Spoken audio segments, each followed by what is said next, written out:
Good afternoon, everybody. I'm here today to provide an update on the recovery of our fallen and Stalker 2-2 following the crash on April 29th when the Royal Canadian Air Force CH-148 Cyclone helicopter was conducting maritime surveillance operations. The helicopter was deployed with HMCS Fredericton under Operation Reassurance as part of the standing NATO Maritime Group 2. At 10 a.m. Atlantic time yesterday, the decision was made to conclude the recovery operation that was conducted by a combined Canadian Armed Forces and United States Navy team. After 8 days over the crash site, we located the helicopter, we recovered some remains of our fallen, and we retrieved multiple pieces of the aircraft that will assist in the ongoing flight safety investigation. While we were able to recover remains of some of our fallen, it is important to note that we have not yet identified these remains, and I cannot tell you whether we have found everyone.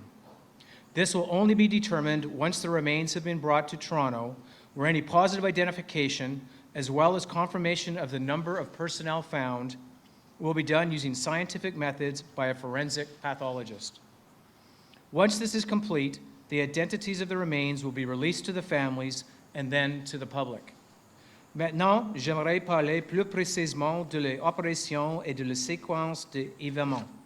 Le lundi 25 mai, notre équipe de récupération a quitté le baie de Souda en Grèce à bord de l'EDT Hercules, un navire de soutien polyvalent qui a servi de plateforme pour la récupération en haute mer. The Hercules arrived at the search site approximately 220 miles east of Catania, Sicily on Tuesday, May 26th at roughly 7 p.m. Atlantic time. After about 2 hours of preparation, the team was able to get the remotely operated vehicle, or ROV, in the water and quickly began the search for Stalker 2-2 and our fallen. The recovery team used a United States Navy Remora ROV with a flyaway deep ocean salvage system that was integrated for operations with the salvage vessel. This ROV was selected as it has the ability to operate at a depth of 6,000 meters, twice the expected depth of where we'd anticipated the cyclone to be located on the ocean floor. For the most part, the weather conditions and the sea state allowed the team to operate the ROV effectively and locate the debris in very short order. It took the Remora approximately 3 hours to reach the ocean floor, and within 8 minutes, the sonar and cameras on the ROV revealed a large portion of the helicopter fuselage, which became the center point for the rest of the investigation. Given that we had very accurate data on where the helicopter entered the water, we did not have to rely on the underwater locator beacon and would have only rigged the detection system to the ROV if we had had difficulty locating the helicopter. Given that we discovered it so quickly, it did not end up being required, and I cannot tell you whether it was still pinging. At over 3,143 meters deep, with a debris field that spanned approximately 260 by 230 meters, aircraft components were found in a number of clustered groups to include many smaller pieces that were scattered individually across the ocean floor. Unfortunately, no portion of the main cabin was left intact following the crash, including the external cockpit structure. The largest piece at the wreckage site was the rear deck ramp area of the helicopter, and the next largest intact piece was the tail pylon and the tail rotor blades. At this point, we are not able to provide any additional information about the individual pieces that were recovered given the current and ongoing flight safety investigation.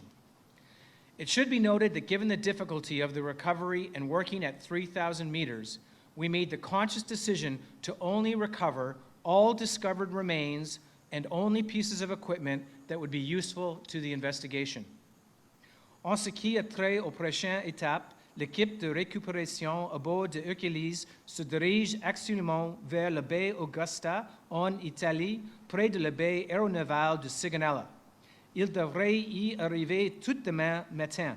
Une fois là, notre prochaine priorité sera de préparer le déploiement pour le retour au Canada qui devrait pouvoir se faire de cette fin de semaine. There will also be some key equipment to the investigation that will come back on that flight. The remaining pieces of the aircraft, if any, will be securely stored at the Naval Air Station and will be transported back to Canada in coming days. At this time, I would like to echo comments made by the Chief of Defence Staff and extend my thanks and eternal gratitude to the United States Navy and the captain and crew of the Hercules. Throughout this whole process, they have provided outstanding support and astonishing results on behalf of the Royal Canadian Navy, the Royal Canadian Air Force, and the families of our fallen. I would like to thank them for all they have done to help us bring our shipmates home. In closing, and speaking more directly to the families of our fallen, it is our hope that this operation provides some closure to you. Please know that the Canadian military family grieves with you. Thank you. I'm now available to take your questions.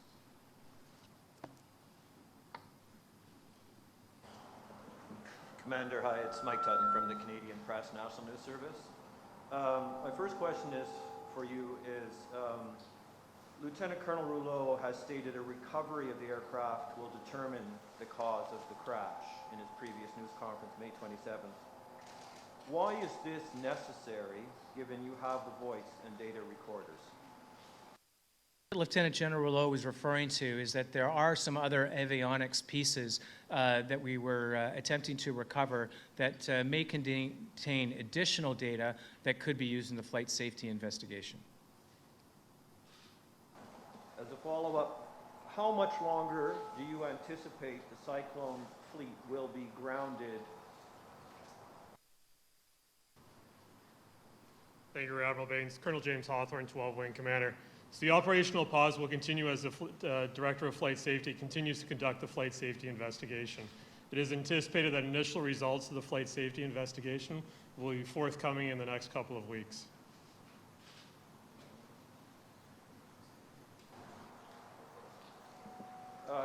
To whomever can answer, did the Flight Control Command software cause an uncommanded pitch over in this incident, according to the flight data recorder or other recorders? I have no insight into the flight data recorder or the cockpit voice recorder. The Director of Flight Safety investigation continues, and once that investigation is complete, all those details will be released. But at this time, I have no further comment or anything further to add to the flight safety investigation, as I do not know either. Finally, could you tell, especially I suppose the families and others, having the flight and data recorders in previous accidents such as the Cormorant, they knew within a week whether human error or human factor was a cause here at play. Could you perhaps indicate if that was a factor at this point, now that you have this massive amount of data you can look at? Director of Flight Safety obviously has the cockpit voice recorder and the flight data recorder, and using all that information to try and determine exactly what happened during the accident, so we don't have a repeatable accident in the future. But at this time, the investigation continues, and I do not have any information to provide at this time.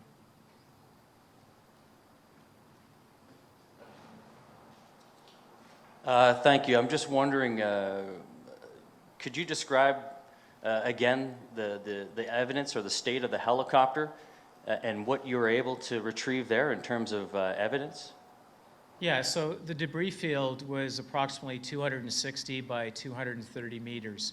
And so as you can imagine, that's like, 2 football fields and a half by 2 football fields. And so that entire debris field was searched for both remains and critical pieces of equipment that we were looking to recover. And then once they had recovered all the avionics boxes that they were looking for, they then expanded the search outside of that debris field just to make sure that we didn't recover or didn't miss anything else. I'll be upfront with you to tell you that there was some larger pieces that we chose not to recover because operating at that depth with pieces of the helicopter that didn't have very good lifting points created a risk to not only the mission but to the ROV and everything else that was involved. So given that those larger pieces didn't hold any value for the flight safety investigation, we chose not to recover them, but we did recover all the remains that we found and any of the important pieces of avionics that were necessary for the investigation. Just to follow up with that, can you explain the process now with the fallen soldiers' remains, and just be more precise with the examiner's investigation, what will happen there? Yeah, so after the ship comes alongside, there'll be preparatory work done to prepare the remains for transfer back to Canada. We're expecting those remains to arrive back in Toronto this weekend sometime. At that point, they'll be transferred to the coroner to do the autopsies, to do the identification of the remains. And once the remains have been identified, we will then notify the families and then the public. Est-ce qu'on peut vous avoir en français aussi sur qu'est-ce qui a été trouvé au fond de l'océan? Le dernier prochain. Est-ce qu'on peut vous avoir en français sur qu'est-ce que vous avez trouvé au fond de l'océan, les débris? Après avoir passé 8 jours, nous avons trouvé quelques dépôts et les équipements essentiels pour recouvrir le data. Et nous avons découvert autre section plus grande, mais nous n'avons pas retourné cette section à le navire parce qu'il n'était pas essentiel pour l'enquête. Qu'est-ce que vous pouvez nous dire sur la suite des choses pour l'enquête maintenant? C'est quoi les prochaines étapes? L'enquête va continuer avec le nouvelle pièce d'équipement. Et dans le futur, nous allons trouver le résultat de cette investigation.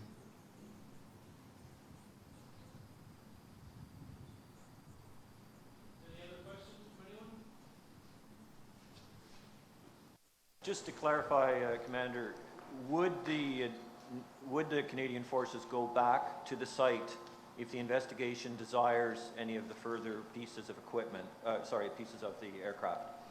No, we were very clear with the investigators that we had on scene, with the team that was on board the Hercules, that we got everything that we thought we could from the debris field, and there would be no intention to return to the crash site.